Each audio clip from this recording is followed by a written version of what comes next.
So yes, again we start this chapter.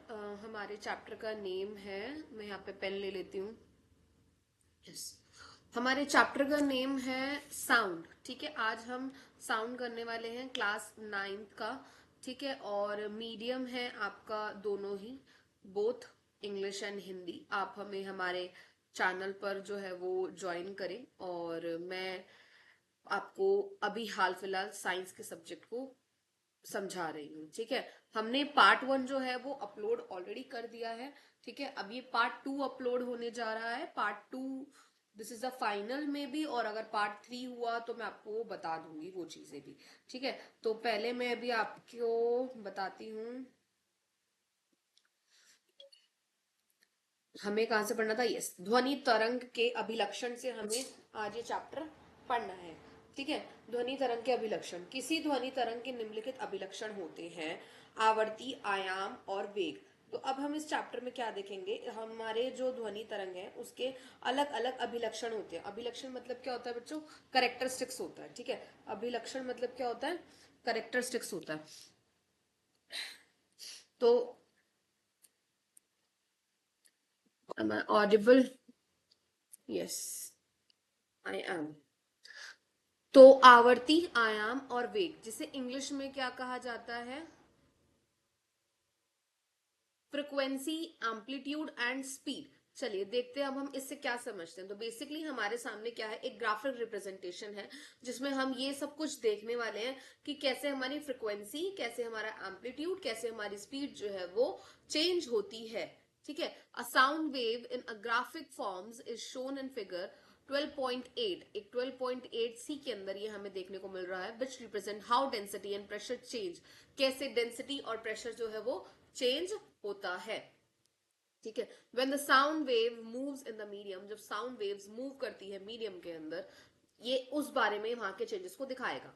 The density as well as the pressure of the medium at the given time varies with the distance. जो भी time हमें दिया गया होता है या जो भी हमें डिस्टेंस दिया गया होता है वो वेरी करता है, अलग अलग जगह पर अलग अलग हिसाब से हमें देखने को मिलता है।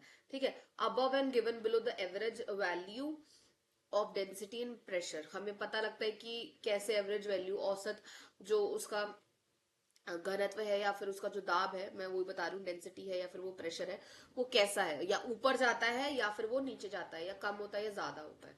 ठीक है, ये अभी एक्चुअली मेरे को थोड़ा सा फीवर था तो इसलिए मेरा वॉइस तो है थोड़ा भारी हो रहा है। ठीक है, but now I am okay, थोड़ा बहुत है, चल जाएगा। अभी हम आगे कंटिन्यू करते हैं।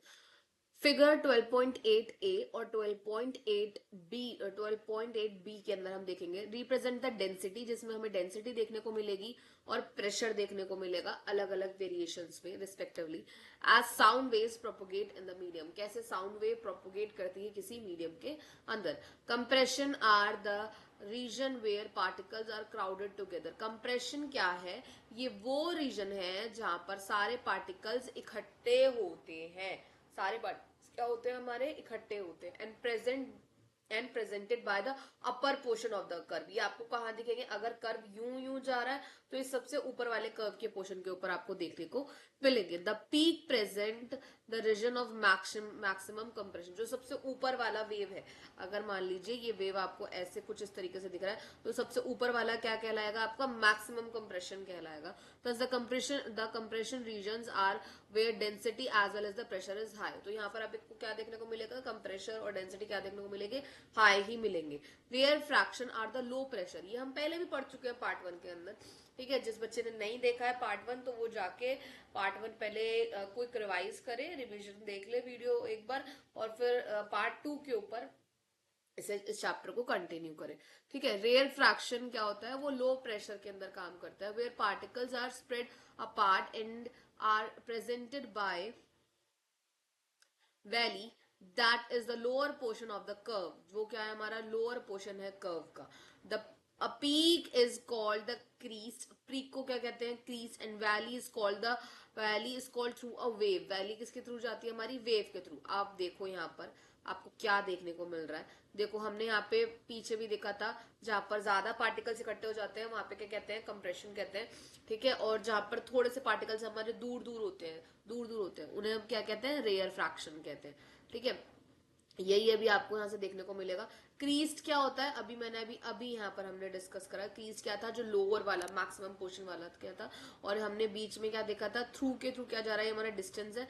और जो हमारा बीच में जहां पर हमारा प्रेशर वेव देखने को हमें मिलेगा वो क्या है, एवरेज है, ठीक है। अभी हम यही चीजें ही पढ़ेंगे। The distance between two consecutive compression और two consecutive rarefaction is called the wavelength. आपसे वेवलेंथ पूछा जाएगा। वेवलेंथ क्या होता है, जब दो कॉन्जिक्यूटिव कंप्रेशन के बीच का डिस्टेंस होता है, या दो रेयर फ्रैक्शन के बीच का डिस्टेंस होता है, उसे हम क्या कहते हैं, वेवलेंथ कहते हैं। तो बेसिकली ये वाला डिस्टेंस और ये वाला डिस्टेंस क्या कहलाएगा, आपका वेवलेंथ कहलाएगा, ठीक है। The wavelength is usually represented by opposite Y. आप ओपोजिट वाइसेस को रिप्रेजेंट करोगे। ग्रीक लेटर जो है इसको क्या बोलते हैं, लामदा। लामदा कहा जाता है। The SI unit is metre. SI unit क्या है इसकी, मीटर है, ठीक है। फ्रिक्वेंसी क्या बताता है हमें, frequency tells how frequently an event occur. कितना कोई इवेंट कितनी बार हो रहा है, मतलब कोई भी एक चीज जो कितनी बार हो रही है वो हमें क्या बताती है, फ्रिक्वेंसी। आवर्ती मतलब होता है हाउ मेनी टाइम्स, कितनी बार वो चीज हो रही है। Suppose you are beating a drum. मान लीजिए आप एक ड्रम को क्या कर रहे हो, बीट कर रहे हो, बजा रहे हो। How many times you are beating, आप कितने टाइम्स उसको बीट, कितनी बार आप उसको बीट कर रहे हो, बजा रहे हो, मार रहे हो, ठीक है। Drum per unit is called the frequency. जो मैंने भी आपको क्या बताया वो क्या होता है, frequency of beating the drum. कितनी बार आप उसको बजा रहे हो वो उसकी फ्रिक्वेंसी है। We know that when sound is propagate, हमें पता है कि जब साउंड जो है वो प्रोपोगेट करती है किसी मीडियम के थ्रू, ठीक है, the density of the medium oscillate between maximum value and a minimum value। तो जो हमारा डेंसिटी है किसी भी मीडियम का, जिस भी मीडियम के थ्रू साउंड प्रोपगेट कर रही है, जा रही है, या तो मैक्सिमम वैल्यू के बीच में होगा या मैक्सिमम से मिनिमम वैल्यूज के बीच में वो देखा जाएगा, ठीक है। The value change in density from the maximum value to the minimum value, again the maximum value, and makes a one complete oscillation। वो ही बता रहा है। फ्रिक्वेंसी मीन्स क्या है, जितनी बार में वो साउंड यहाँ से वो यहाँ आई, मान लीजिए ये एक पॉइंट है, यहाँ से साउंड ट्रैवल करके यहाँ आई, यहाँ से ट्रैवल करके यहाँ आई, फिर यहाँ से साउंड ट्रैवल करके यहाँ आई, यहाँ से, तो दीज इज, ये वाला जो रीजन है जो मैं आपको बता रही हूँ, दीज रीजन्स, ऐसे बहुत सारे रीजन्स होते हैं। तो ऐसे वाले जो रीजन्स होते हैं उन्हें हम क्या कहते हैं, फ्रिक्वेंसी सॉरी ऑस्किलेशन कहते हैं। अभी आपने देखा भी होगा जब हम अलार्म क्लॉक वाला पढ़ते हैं तो वो वॉल क्लॉक जो ऐसे ऐसे करते हैं तो हम ऑस्किलेट बोलते हैं ना। ऑस्किलेशन, वन ऑस्किलेशन कंप्लीट हो रहा है, एक चक्कर पूरा हो रहा है। बेसिकली वन ऑस्किलेशन मींस एक चक्कर पूरा घूमना, ये बता रहे हैं यहाँ पे।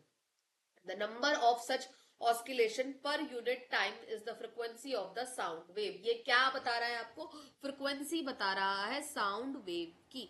If we can count the numbers, अगर हम काउंट करें नंबर्स को, द कंप्रेशन और refraction that cross as per unit time, we will get the frequency of the wave. तो हम क्या पता लगा पाएंगे, फ्रिक्वेंसी किसकी फ्रिक्वेंसी पता लगा पाएंगे, साउंड वेव की frequency. It is the usually represent by V. इसे हम क्या रिप्रेजेंट करते हैं, हम वी से रिप्रेजेंट करते हैं, जिसे ग्रीक लेटर्स के अंदर क्या कहा जाता है, नू। तो बेसिकली आप दूसरे वाले लेटर्स को, जो वेवलेंथ को आपने देखा था, वेवलेंथ को आप किसके हिसाब से देख रहे थे, लैम्डा के हिसाब से, जो आपने यहां पर देखा था ग्रीक लेटर के अंदर, ठीक है। और आपने यहाँ पर जो v देखा था, ठीक है, वो किस में हिसाब से देखा था आपने, हर्ट्ज के लिए नू। तो ऐसा यूनिट क्या होती है हर्ट्ज की, एच जेड। क्या होती है, एच जेड, ठीक है। The time taken by two consecutive compression and rarefaction to cross a fixed point is called the time period of the wave. तो हमें यहाँ पे क्या देखने को मिल रहा है, जो भी हमारे दो कॉन्जिक्यूटिव कंप्रेशन या फिर रेयर फ्रैक्शन जो होते हैं वो एक फिक्स टाइम पर क्रॉस करते हैं, to cross a fix point, एक टाइम पर आकर क्रॉस करते हैं। This is called the period of the time period of a wave. इसी को हम क्या कहते हैं, टाइम पीरियड कहते हैं, किसका, वेव का। इन द अदर वर्ड्स, अगर हम दूसरे शब्दों में कहें तो हम इसे कैसे समझ सकते हैं और कैसे हम इसको बता सकते हैं, we can say that the time taken for one complete oscillation, एक कंप्लीट ऑस्किलेशन के लिए in the density of a medium is called time period of the sound wave, इसे हम क्या कहते हैं, time period of the sound wave. ये कैसे रिप्रेजेंट करता है, टी से रिप्रेजेंट करता है, और इसकी एसआई यूनिट क्या होती है, एस होती है, स्मॉल एस। देखो ये सब चीजें ना पूछी जाती हैं, किसकी एसआई यूनिट क्या होती है, किसकी हर्ट्ज होती है, ठीक है, किसको नू कहा जाता है, किसको लामदा कहा जाता है, किसको हम टी से डिनोट करते हैं, मतलब सिंबल किसका टी है। तो ये कुछ चीजें ना आप एक जगह पर लिख लो सभी बच्चे, ठीक है। कैसे लिख लो, एक तरफ लिख लो उनकी यूनिट, ठीक है, एक टेबल बना के ऐसे, ठीक है, एक जगह पे हेडिंग डालो एसआई यूनिट, ठीक है, ऐसे एक और यहाँ पे बनाओ, यहाँ पर फ्रिक्वेंसी लिख लो, मतलब जो जो इंपॉर्टेंट है, ऐसे एक टेबल बना लो और उसमें बुलेटिन पॉइंट्स में लिख लो। अगर टेबल में नहीं लिखना, टेबल तो मैं इसलिए बोल रही हूँ कि आपको इजीली सब चीजें एक ही जगह पर मिल जाएंगी, ठीक है, तो ये एक जगह पर लिख लो,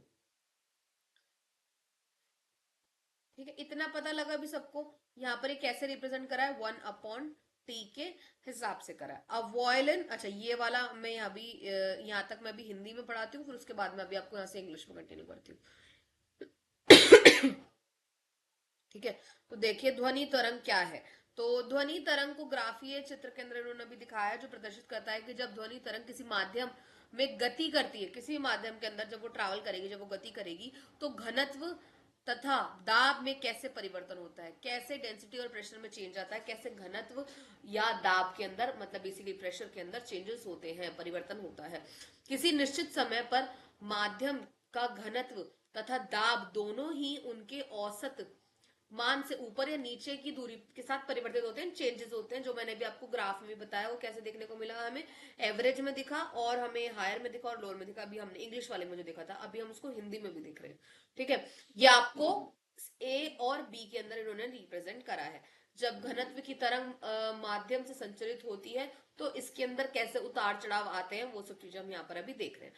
संपीड़न, वही मैंने बताया, क्या संपीड़न क्या होता है, आपका कंप्रेशन होता है, ठीक है। इंग्लिश वालों को भी दिक्कत नहीं होनी चाहिए, अगर पेपर दोनों, वैसे तो पेपर दोनों ही मीडियम में आता है, जो गवर्नमेंट स्कूल के बच्चे हैं उनका पेपर दोनों मीडियम में आता है, हिंदी में भी आता है और इंग्लिश में भी आता है।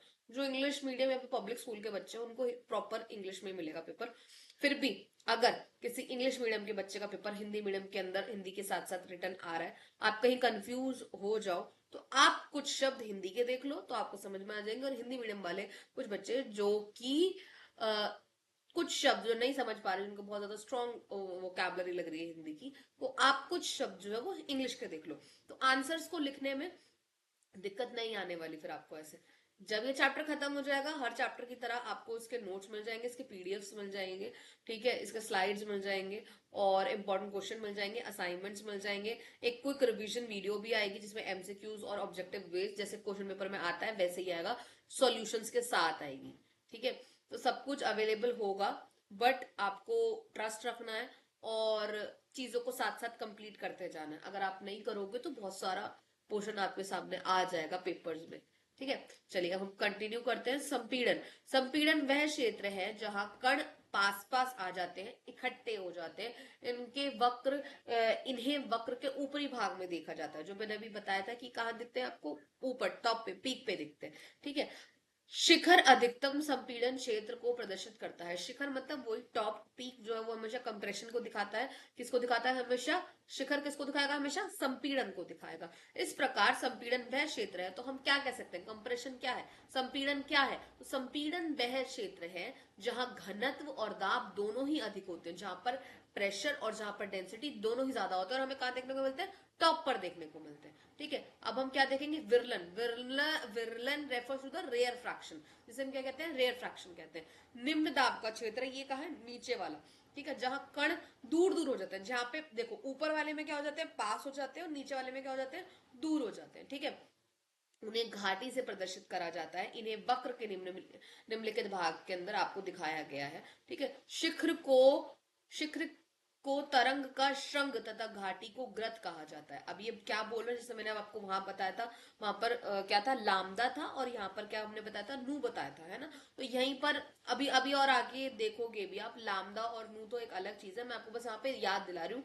ऐसे हमने इंग्लिश में, अभी इंग्लिश में हमने क्रीस्ट देखा था, है ना, तो इंग्लिश में हमने क्रीस देखा था, और यहाँ पर उसे क्या कहा जाता है, श्रृंग कहा जाता है। और घाटी वाले को देखो हमने यहाँ पर क्या डिनोट करा था, थ्रू कहा है ना, तो घाटी वाले को यहाँ क्या कहा जाता है, ग्रत कहा जाता है।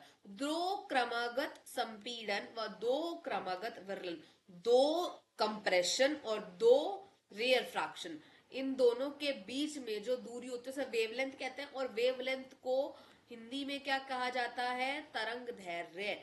आप भी सुन लीजिए सारे हिंदी मीडियम वाले बच्चे, जिसको भी नहीं पता है, जिसको भी ये वर्ड डिफिकल्ट लग रहा है, बट आपको लिखना तो यही पड़ेगा। हिंदी मीडियम वालों को यही लिखने पड़ेंगे, यही शब्दों के हिसाब से ही मार्क्स मिलते हैं। अगर आप ये सब कुछ नहीं लिखोगे तो मार्क्स नहीं देगा कोई टीचर। ठीक है, तो देखिए अब आप यहाँ क्या देख रहे हो कि दो क्रमागत संपीड़न और दो क्रमागत क्या है आपके, विरलन।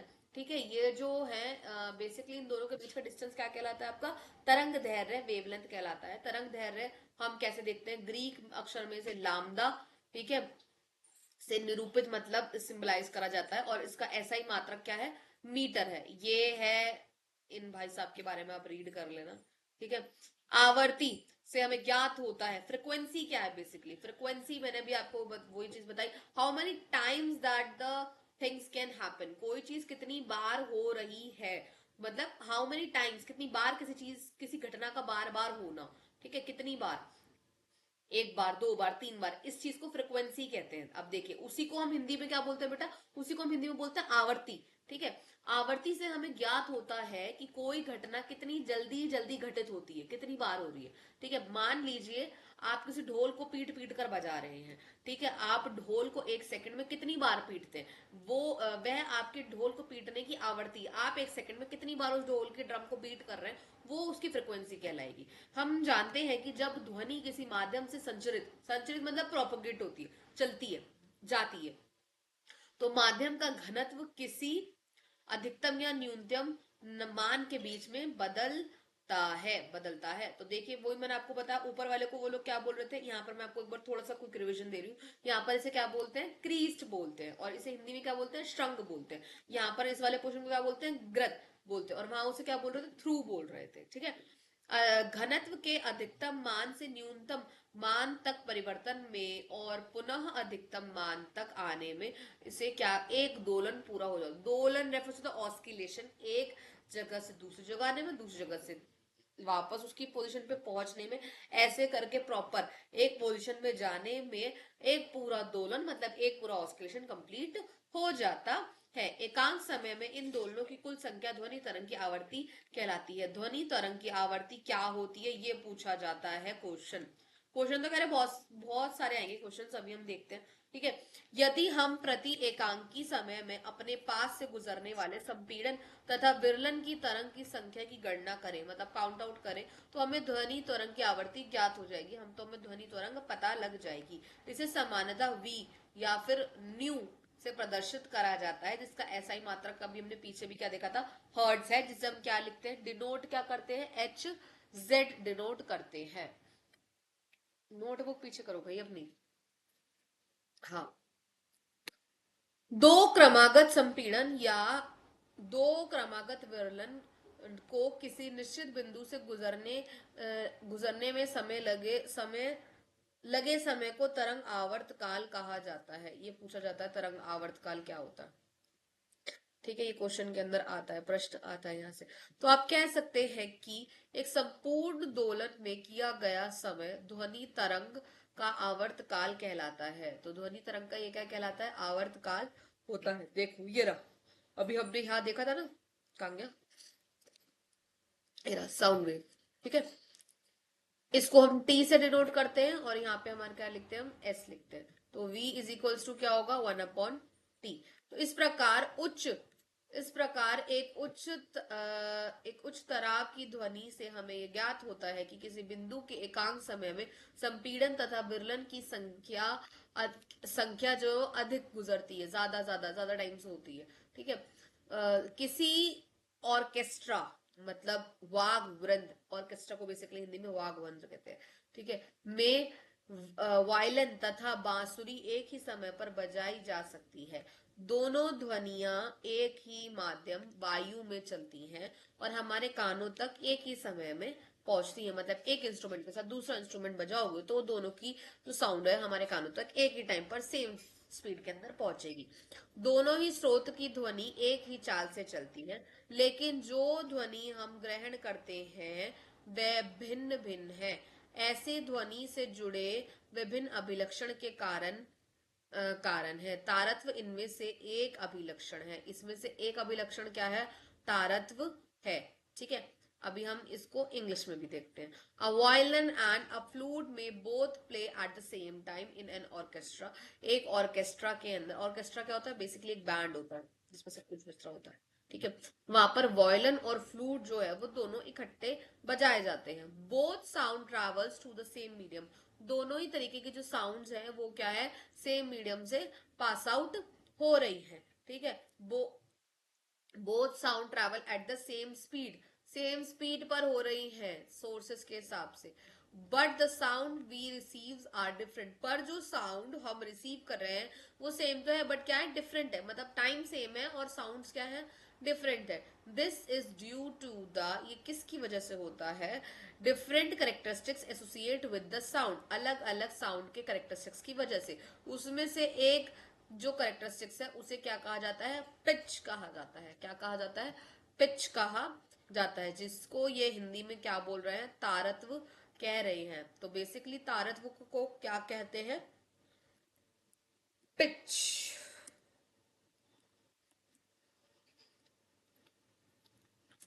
मैंने यहां लिख दिया है। ठीक है, ये पिच किसको कहते हैं? तारत्व को कहते हैं। ठीक है, किसी उत्सर्जित ध्वनि की आवृत्ति को मस्तिष्क किस प्रकार अनुभव करता है, ये उसे तारत्व कहते हैं। हमारा दिमाग कौन सी फ्रिक्वेंसी को किस तरीके से, कौन सी साउंड के अंदर इमिट करता है, उसे हम क्या कहते हैं? पिच कहते हैं।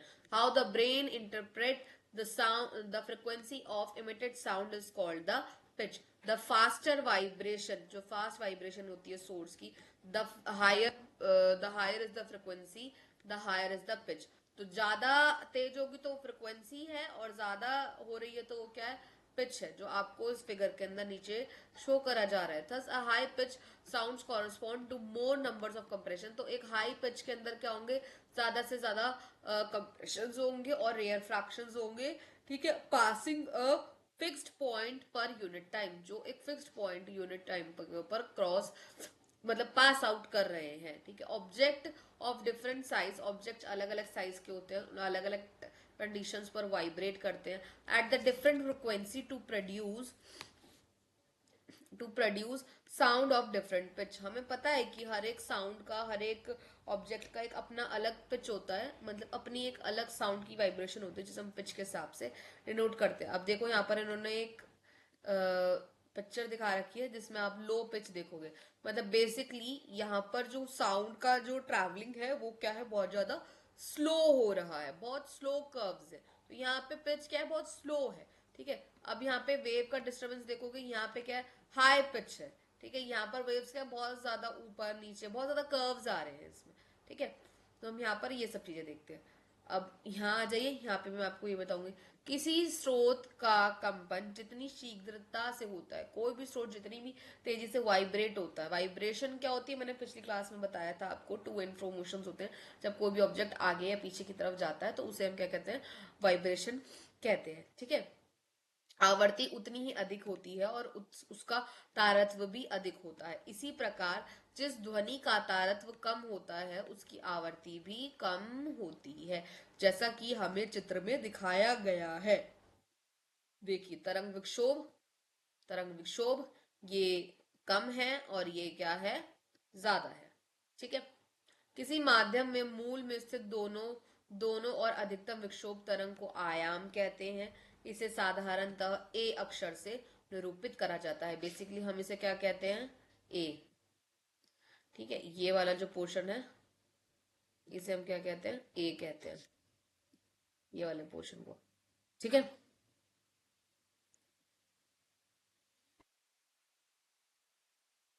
जैसा कि चित्र 16 सी में दिखाया गया है, ध्वनि के लिए इसका मात्रक दाब या घनत्व का मात्रक होगा। ध्वनि की प्रबलता अथवा मृदुता मूलतः इसके आयाम से ज्ञात की जा सकती है। यदि हम किसी मेज पर धीरे से चोट मारे, मतलब मारे बेसिकली, तो हमें एक मृदु ध्वनि सुनाई देगी।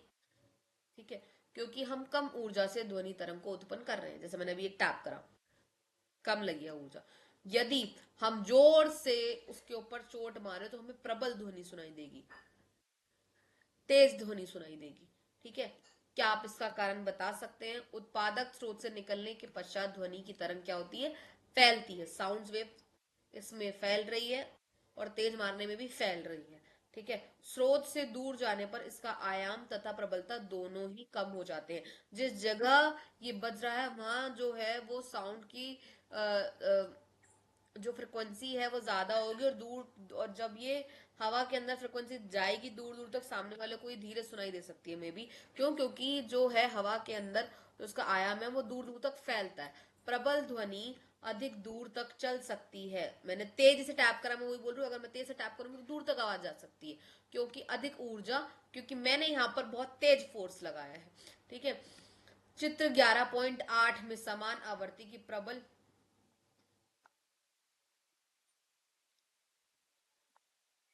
ये मैंने जबरदस्ती नहीं करा है, ये मैंने एसी चलाने के लिए करा है।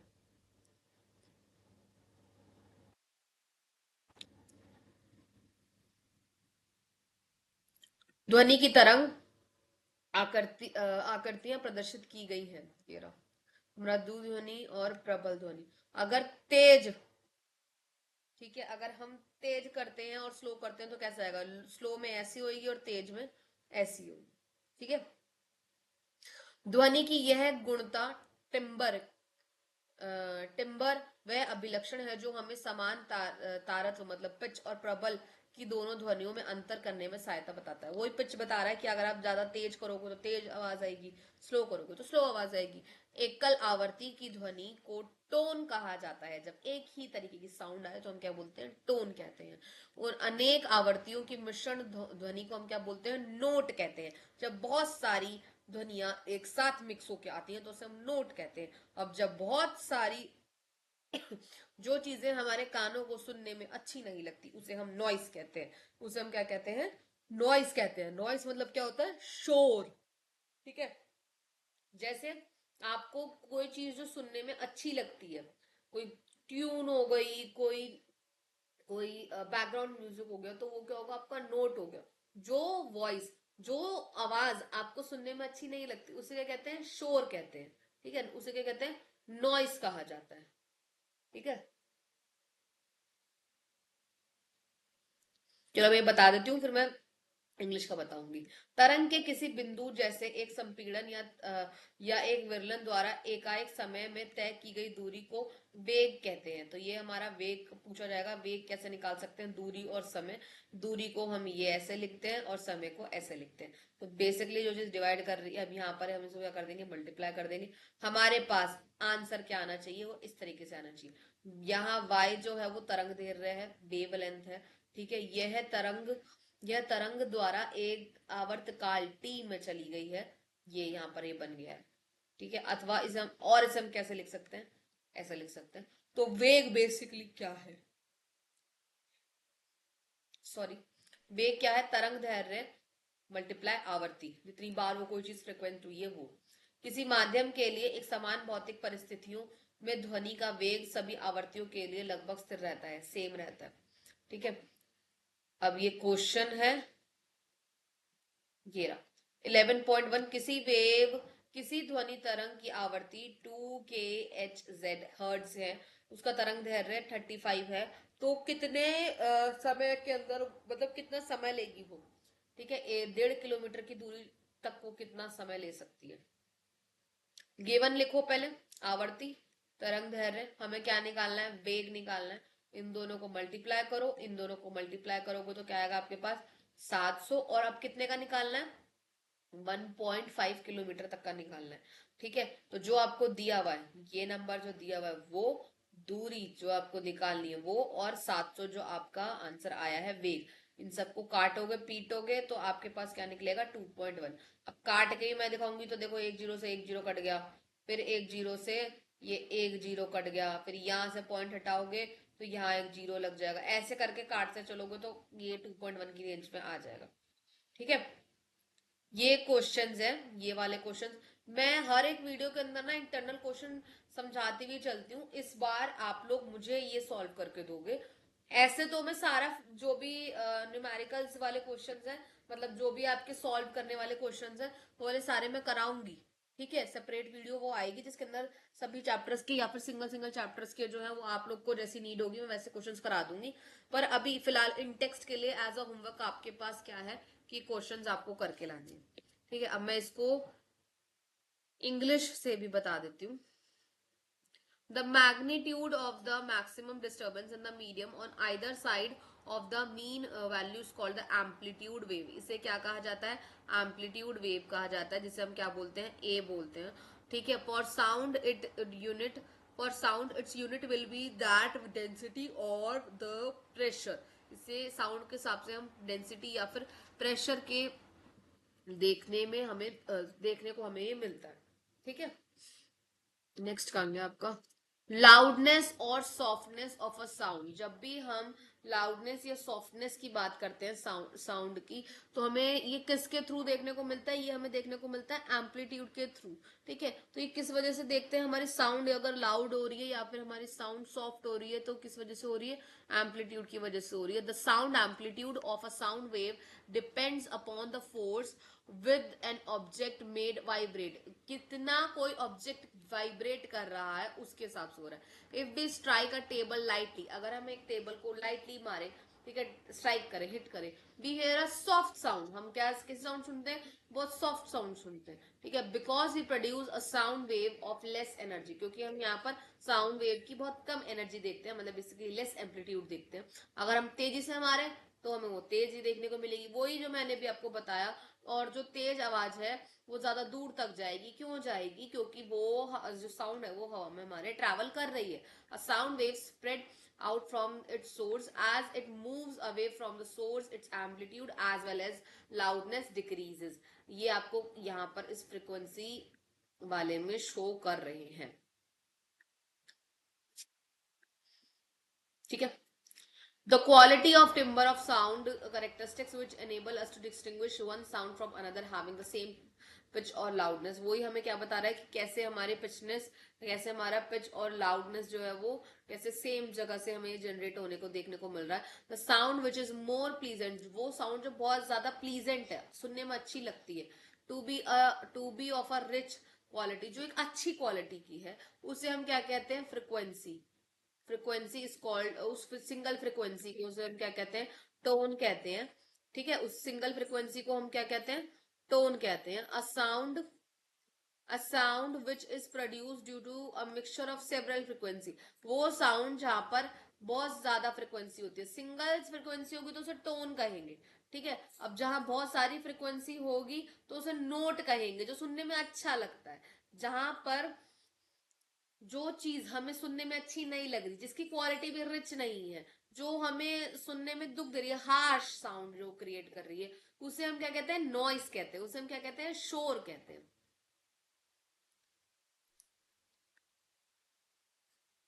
The speed of sound is defined as distance which a point on a wave such as compression और rarefaction, जिसे हम क्या कहते हैं? compression और rarefaction कहते हैं। travels per unit, जो ट्रैवल करती है per unit of a time पे।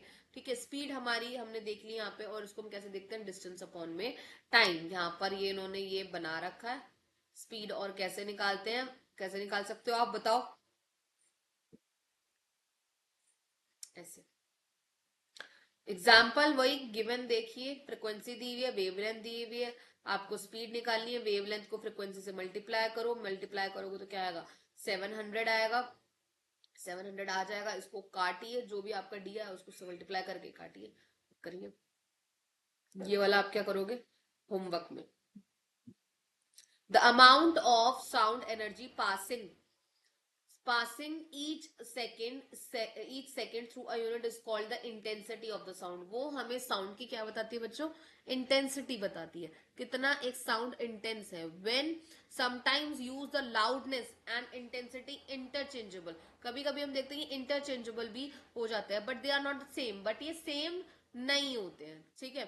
loudness is a measure of response of the ear to sound. even two sounds are equal intensive. अगर आप देखोगे दो साउंड्स इक्वली इंटेंस हैं, we may hear as louder than the simple because ear detect it better. क्योंकि हमारे कान उसको सुनना ज्यादा पसंद करेंगे, ठीक है. देखो वो यही है, मैं भी आपको फिर दोबारा बता रही हूँ. किसी एकांक क्षेत्रफल से एक सेकंड से गुजरने वाली ध्वनि ऊर्जा को ध्वनि की तीव्रता कहते हैं. यद्यपि कभी कभी प्रबलता और तीव्रता शब्द का पर्याय उपयोग करते हैं, लेकिन इनका अर्थ एक नहीं होता. मैं वही बता रही हूँ, कभी कभी इस दोनों शब्दों का जो मतलब है वो सेम नहीं होता. प्रबलता ध्वनि के लिए कानों को संवेदनशील माप है. मतलब हम बेसिकली हमें वो सुनने में ठीक है. यद्यपि दोनों ध्वनियां समान तीव्रता की होती हैं, फिर भी हम एक को दूसरे की अपेक्षा अधिक प्रबल रूप से सुन सकते हैं, क्योंकि हमारे कान इसके लिए बहुत अधिक संवेदनशील है. हम दोनों ही ध्वनि को सेम टाइम पर सुन सकते हैं. मान लीजिए अभी मेरे को एसी की साउंड भी मतलब एसी से जो हवा आ रही है उसकी जो भी उसके साउंड क्रिएट हो रही है वो मुझे पता लग रही है, ठीक है. अभी यहीं जो बाहर रूम के या रूम में जो और भी इलेक्ट्रिक अप्लायंसेस की जो साउंड क्रिएट हो रही है वो मुझे पता लग रही है, पर मुझे ये सुनाई दे रहा है बहुत अच्छे से. मैं डिफरेंस कर सकती हूँ कि कौन सी साउंड कितनी तेज है और कितनी नहीं है, कौन सी साउंड कौन सा ऑब्जेक्ट की तेज आ रही है. ये यहाँ पर ये क्वेश्चन पूछ रहे हैं, ठीक है.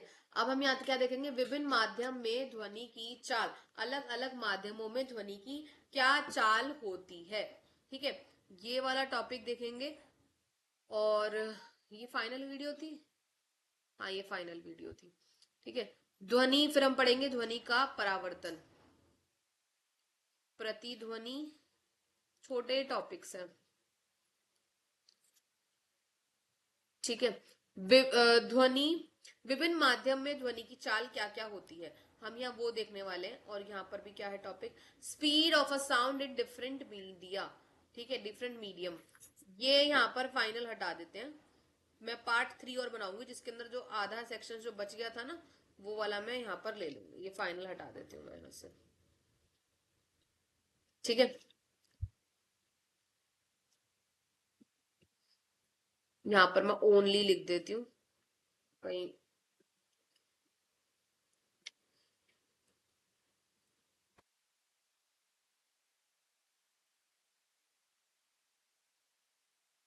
पार्ट 2 ठीक है, ऐसा कुछ नहीं है. चलिए पार्ट 2 में सिर्फ ये कवर करेंगे. पार्ट 3 के अंदर मैं ध्वनि का परावर्तन से पढ़ाऊंगी. कहां से? स्पीड रिफ्लेक्शन ऑफ साउंड से, ठीक है. चलिए किसी माध्यम में ध्वनि के एक निश्चित चाल संचरित करती है. किसी पटाखे या तड़ित के गर्जन की ध्वनि प्रकाश की चमक दिखाई देने की कुछ देर बाद सुनाई देती है. तो यहाँ पर क्या बोल रहे हैं कि एक हमें ध्वनि कैसे सुनाई देती है, अलग अलग जगहों पे कैसे ट्रैवल करती है, ठीक है. तो हम देखते हैं किसी पटाखे के अंदर कैसी आवाज आती है, या फिर कभी बिजली चमकती है तो हमें उसकी आवाज जो है वो बाद में क्यों सुनाई देती है, बिजली क्यों पहले हमें दिखती है. इसलिए हम इस निष्कर्ष पर निकल सकते हैं या निकाल आते हैं. ध्वनि की चाल प्रकाश के अंदर ध्वनि की चाल प्रकाश की चाल से बहुत कम है, ठीक है. हम ये कह सकते हैं कि जो लाइट की जो ट्रैवलिंग है वो बहुत ज्यादा है और जो साउंड की है वो क्या है? कम है. ध्वनि की चाल उस माध्यम के गुण पर निर्भर करती है जिसमें यह संचरित होता है, जिसके अंदर ये ट्रैवल कर रही है उसके ऊपर डिपेंड करती है. आप इस संबंध को अपनी उच्च कक्षाओं के अंदर सीखेंगे, इसके बारे में आप अपनी हायर क्लासेस के अंदर देखने वाले हो. किसी माध्यम में ध्वनि की चाल माध्यम के ताप पर निर्भर करती है, कितना उसका टेम्परेचर है उसके ऊपर डिपेंड करती है. जब हम ठोस गैसीय अवस्था की ओर जाते हैं तो ध्वनि कम हमें सुनाई देती है, कम उसमें आवाज हमें आती है. किसी माध्यम में ताप बढ़ाने पर जो ध्वनि की चाल है वो भी बढ़ जाती है, ठीक है. अब इन्होंने एक टेबल बना रखी है, इसके अंदर अलग अलग के अंदर कैसे कैसे हमें साउंड सुनाई देती है. ठोस मतलब सॉलिड में कैसे सुनाई देगी, द्रव मतलब लिक्विड और गैस मतलब हाइड्रोजन. इतना ध्यान रखना, ठोस के अंदर, सॉलिड चीजों के अंदर जो हमें आवाज है वो बहुत कम आती है, ठीक है। द्रव के अंदर, ठीक है, द्रव के अंदर अगर आप देखोगे तो उसकी चाल कितनी है आपको देखने को मिल रही है, ठीक है। और गैसियस के अंदर हमें आवाज जो है बहुत जल्दी से आती है, ठीक है। देखिए यहाँ पर इन्होंने बता रखा है कैसे है, ये बताना है। Sound propagate through a medium at the finite speed, अलग एक स्पीड पर चलती है। The sound of a thunder is heard later, little later than the flash of the light seen. यही बता रहे हैं कि कैसे जब बिजली चमकती है तो हमें पहले बिजली चमकती हुई दिखाई देती है और बाद में उसकी हमें आवाज सुनाई देती है। तो हम ये पहचान सकते हैं कि लाइट जो है वो बहुत जल्दी ट्रैवल कर रही है rather than the sound travelling. तो हम ये कह सकते हैं, so we can make out that sound travel with a speed which is much less than the speed of light. Speed of light, जो लाइट की स्पीड है वो क्या है, जल्दी है, किसके कंपैरिजन में, साउंड के कंपैरिजन में, ठीक है। The speed of sound depend on the property of the medium. जो साउंड की स्पीड है वो किसके ऊपर डिपेंड करती है, उसके मीडियम की प्रॉपर्टी के ऊपर, थ्रू विच इट ट्रैवल, जहां से वो ट्रैवल कर रही है। बट आप इन सब चीजों के बारे में नेक्स्ट में सीखोगे। और बेसिकली ये जो स्पीड ऑफ साउंड है किसके ऊपर डिपेंड करती है, टेम्परेचर ऑफ द मीडियम के ऊपर। The speed of sound decrease when we go to the solid to gases. Solid से हम गैसेस की तरफ आते हैं तो स्पीड ऑफ साउंड का हो जाता है, कम होता चला जाता है। मतलब ये चीजें क्या होती है, घट रही होती है, माइनस में आ जाती है, ठीक है। In any medium increase temperature, speed of sound increase. जब कोई मीडियम का टेम्परेचर बढ़ेगा तो उसकी स्पीड ऑफ साउंड भी बढ़ जाएगी, ठीक है। अब देखिए यहाँ पर इन्होंने मेमोराइज करने के लिए सॉलिड, लिक्विड और गैस का इन्होंने यहाँ पर एक बहुत अच्छा एग्जांपल दे रखा है, ठीक है। फिर आप यहाँ से देखोगे, एक है यहाँ पर reflection of sound. Reflection of sound, sound का वापसी आना, ठीक है। ये हम नेक्स्ट पार्ट में देखेंगे कैसे साउंड कौन कौन सी जगहों से हमें साउंड जो वो रिफ्लेक्ट करती है, वापस आती है, टकरा कर आती है, किसी भी फॉर्म में आती है। तो हम यहाँ पर क्या देखेंगे, रिफ्लेक्शन देखेंगे। यहाँ से हम देखेंगे नेक्स्ट पार्ट में, ठीक है। तो हम मिलते हैं इसके नेक्स्ट पार्ट में, और नेक्स्ट पार्ट के अंदर ये चैप्टर जो है वो फिनिश हो जाएगा। क्योंकि बस अब छोटे छोटे टॉपिक्स बचे, मेन ये एक बड़ा टॉपिक था, तो ये एक अलग टॉपिक मैंने इसमें बना दिया है, ठीक है। इस टॉपिक की हेडिंग भी लिख देती हूँ मैं, अगर मुझे दिखे तो। क्या है इसकी हेडिंग, ध्वनि तरंग के अभिलक्षण, और यहाँ था हमारा कैरेक्टरिस्टिक्स ऑफ साउंड वेव, ठीक है। तो अब हम मिलते हैं नेक्स्ट क्लास में। Bye bye.